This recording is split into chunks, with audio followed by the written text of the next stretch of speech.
नमस्कार, प्रणाम भैया। हम राइटर दीपक भोजपुरिया आप सब लोग के बीच मेरा एक होली गीत गाना बहुत जल्द आने वाला है और मुझे आशा नहीं विश्वास है कि आप लोग को मार्केट में आते ही पसंद आएगा, अच्छा लगेगा। हमारे बड़े भाई सिंगर गौरी शंकर भैया जी बैठे हुए हैं आप लोग बीच। नमस्कार भैया, आप लोग जरूर आशीर्वाद का देते रहे। अपने ही छोटे बड़ भाई के ऐसे ही आगे बढ़ावा जा। ऐसा ही प्यार दिला मिलत रही आप लोग के। और हमार आए वाला गोली बहुत जल्द मार्केट में हिट कर जाएगी। रागनी स्टूडियो सठियाव आजमगढ़ से आज हम लोग आए हुए हैं।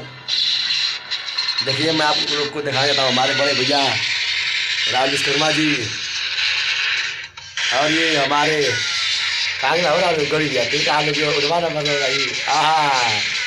देखिए ये सबका प्यार आशीर्वाद है भैया हम लोग के ऊपर। धीरे धीरे डालब सिंगल पिचकारी से रंगमा कबो ढील ना होई।